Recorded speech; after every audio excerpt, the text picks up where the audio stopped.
तर माझ्या आहोंना आज मटण खायची खूप इच्छा झाली होती, म्हणून मी आज मटणाचा बेत केला आहे. तर तुम्ही बघू शकता. मी आहे पूनम आणि आज आपण बनवतोय मटण. इकडे माझं मटण पण मस्तपैकी शिजलेलं आहे, बघू शकता तुम्ही.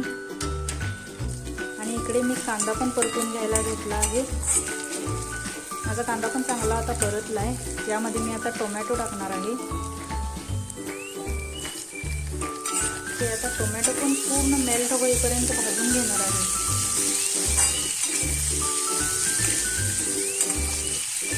तर मटण बनवण्यासाठी आपण मसाला तयार करत आहे.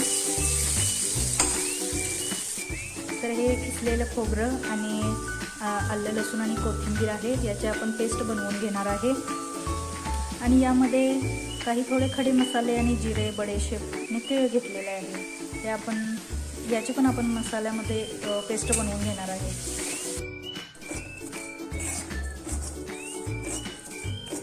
तर आता माझं हे तेल एकदम गरम झालेलं आहे. तर याच्यामध्ये मी आता आपण जो मगाशी मसाला बनवला होता तो टाकून घेणार आहे.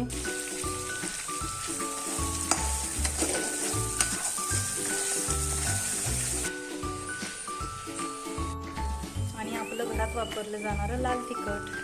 त्यामध्ये मी आता आरेचा मटण मसाला वापरणार आहे. याला पण चांगलं मिक्स करून घ्यायचं आहे.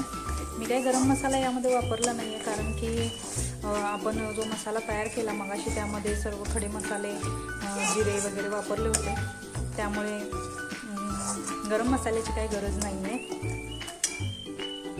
आणि आता यामध्ये आलं, लसूण आणि खोबऱ्याची पेस्ट. तर हे सगळं एकदम तेल सुटेपर्यंत परतून घ्यायचं आहे आपल्याला चांगलं. तर तुम्ही बघू शकता आता आपल्या मसाल्यांना मस्तपैकी तेल सुटलेलं आहे मित्रांनो. आता आपण याच्यामध्ये जे आपण मगाशी मटण शिजवून घेतलं होतं ते आता घालणार आहे. तर मी रश्श्यासाठी पण सेम हाच मसाला तयार करून रस्सा बनवला आहे.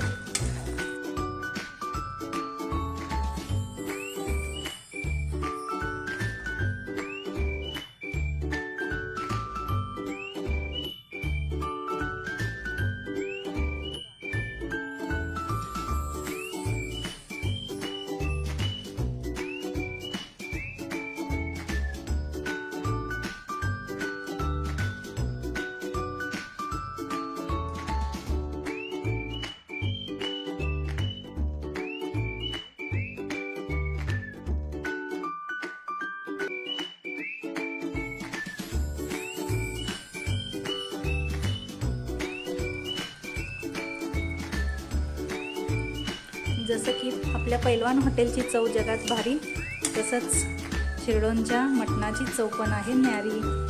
तर चला मग आपलं मटण तयार झालेलं आहे, या मग खायला.